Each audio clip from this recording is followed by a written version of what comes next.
Teman-teman, kenapa ya kita perlu belajar energi? Ternyata ada banyak sekali macam energi di dalam kehidupan sehari-hari yang kita gunakan loh. Tapi, teman-teman apakah pernah berpikir, apakah energi itu akan selalu ada dan tidak akan pernah habis? Nah, bagaimana jika suatu saat energi itu sudah habis? Nah, yuk kita cari tahu jawabannya.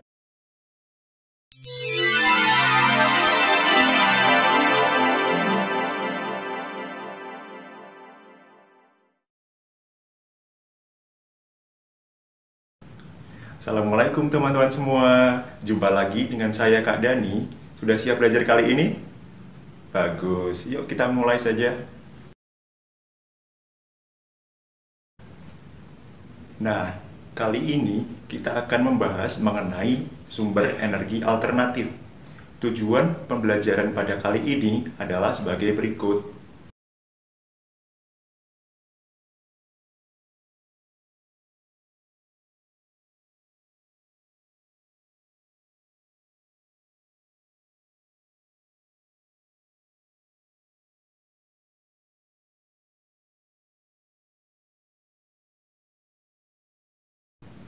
Apa sih yang dimaksud dengan energi alternatif?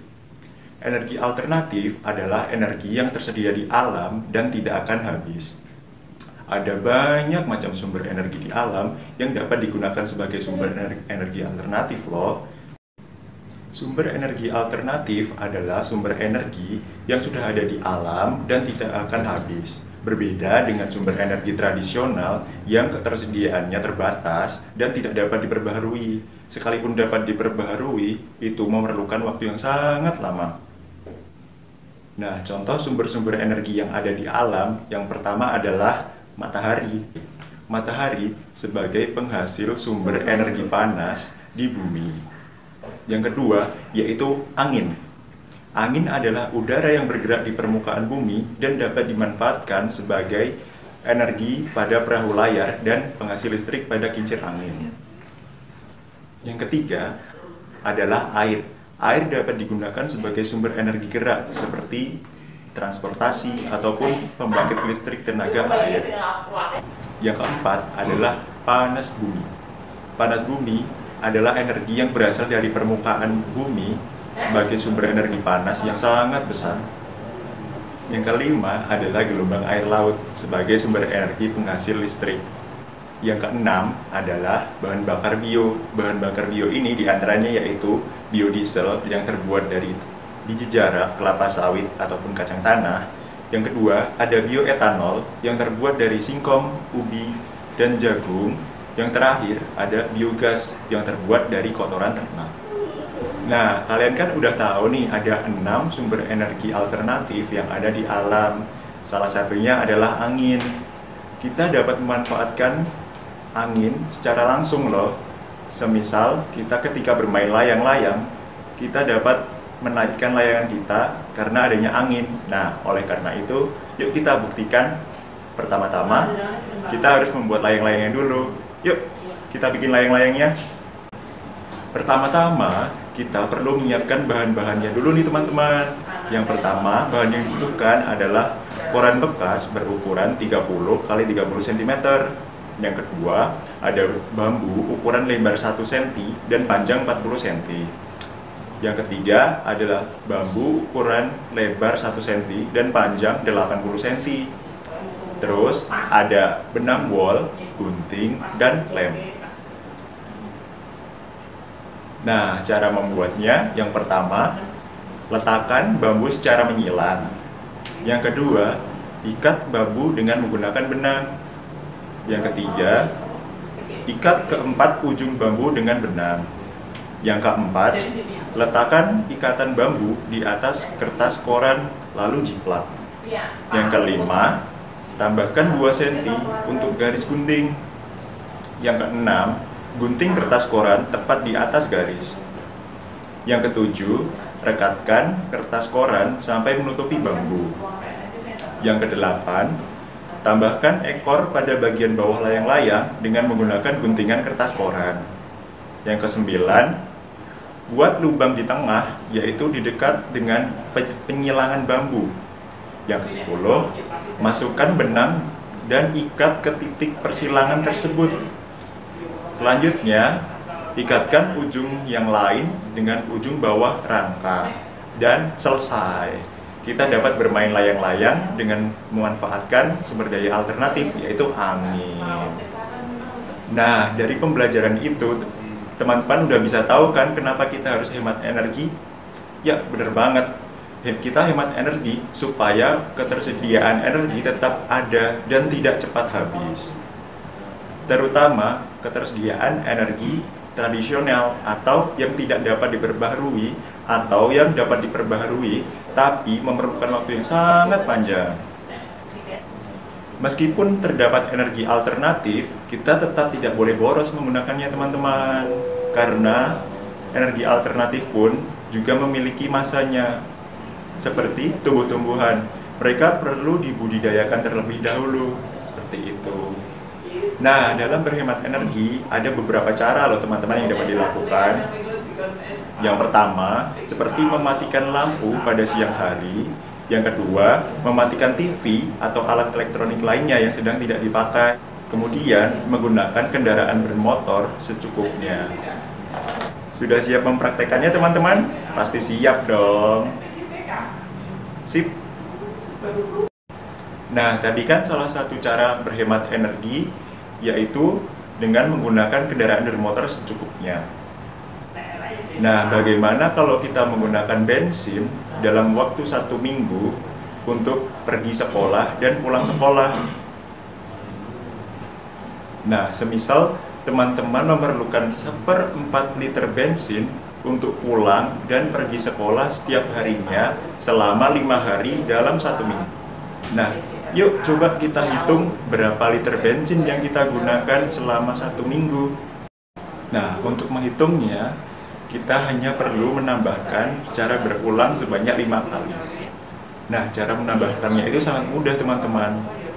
Yaitu 1/4 ditambah 1/4 ditambah 1/4 ditambah 1/4 ditambah 1/4, sehingga akan didapatkan hasil sebanyak 5/4. Kenapa 5/4? Karena dalam penjumlahannya penyebutnya yaitu 4 dan pembilangnya adalah 1, sehingga tinggal ditambahkan saja sehingga didapatkan hasil 5/4 atau 1/4 liter bensin yang digunakan dalam 1 minggu. Mudah bukan?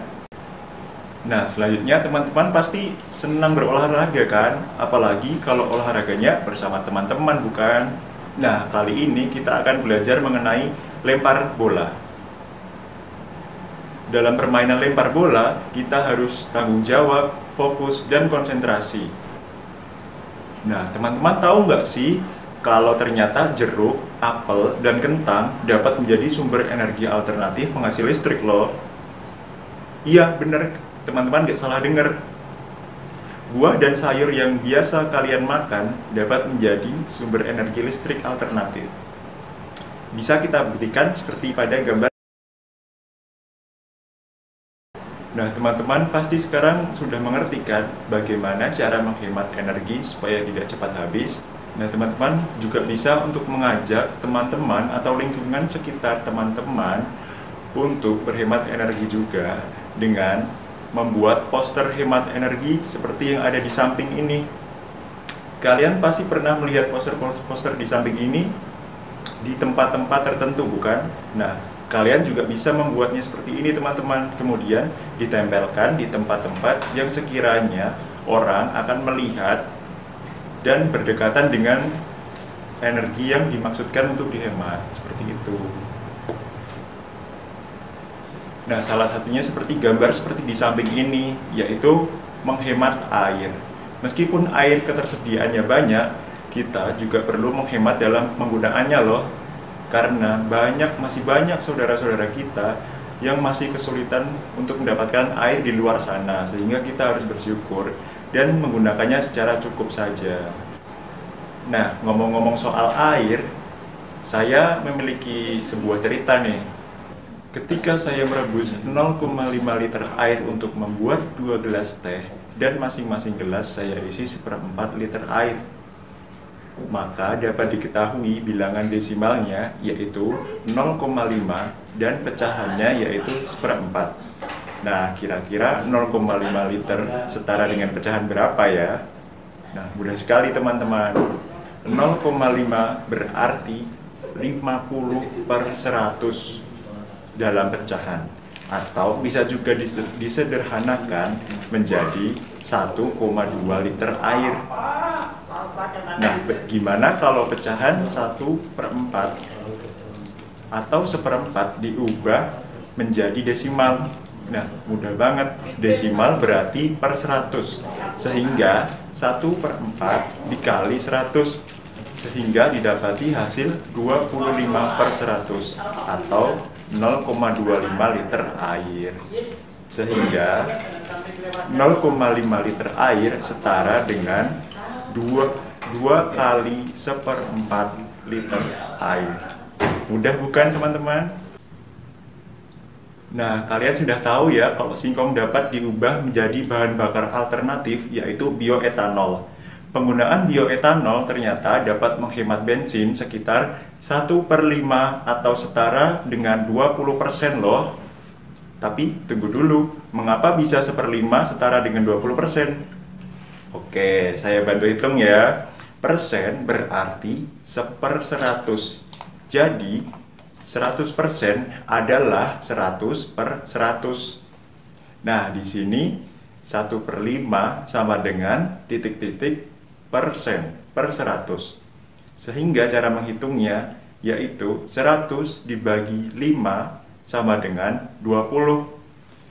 Sehingga didapatkan hasil 20 kali 1 sama dengan 20. Sehingga 1/5 setara dengan 20/100 atau 20%. Maka 1/5 setara dengan 20%. Mudah bukan teman-teman? Nah, teman-teman pasti sudah paham kan mengenai hak dan kewajiban. Namun, apakah teman-teman sudah memahami bahwa ada hak dan kewajiban terhadap lingkungan? Kewajiban kita terhadap lingkungan yang pertama yaitu menggunakan kendaraan bahan bakar dengan ramah lingkungan, bisa dari listrik, gas, ataupun tenaga surya. Kedua, yaitu menggunakan sumber energi alternatif supaya sumber energi tradisional tidak cepat habis. Setelah kita menjalankan kewajiban kita, barulah kita dapat memperoleh hak kita, yaitu memperoleh lingkungan yang segar, yang kedua memperoleh air yang sehat, dan ketiga memperoleh sumber daya alam yang dapat digunakan untuk memenuhi kebutuhan hidup kita. Jadi, laksanakan kewajiban untuk mendapatkan hak kita ya, bukan hanya mendapatkan hak saja. Hari ini, teman-teman sudah mempelajari permainan lempar bola. Teman-teman harus memenuhi 3 gerak dasar dalam permainan ini dulu ya. Gerakan lokomotor merupakan gerakan yang ditandai dengan adanya perpindahan tempat seperti jalan, lari, melompat, dan mengguling. Yang kedua, ada gerakan non-lokomotor. Gerakan ini didasari dilakukan tanpa adanya perpindahan tempat. Contohnya meliuk, menggulangkan pinggul, bahu, menari, meneku, dan memutar. Yang ketiga ada gerak manipulasi. Gerak manipulasi yaitu gerakan yang memakai alat bantu seperti bola, contohnya melempar, menangkap, dan menyepak. Nah, ternyata seru juga ya belajar sumber energi alternatif. Kita jadi tahu macam-macam dan memanfaatkan sumber energi. Dengan memahami materi ini, semoga kita dapat menjadi lebih bijak dalam menggunakan energi ya teman-teman. Semoga semakin banyak penemuan-penemuan sumber energi alternatif di masa yang akan datang. Nah, itu tadi pembelajaran mengenai sumber energi alternatif bersama Kak Dani. Semoga pembelajaran kali ini dapat memberikan manfaat untuk teman-teman semua ya. Sampai jumpa di pelajaran berikutnya. Wassalamualaikum warahmatullahi wabarakatuh.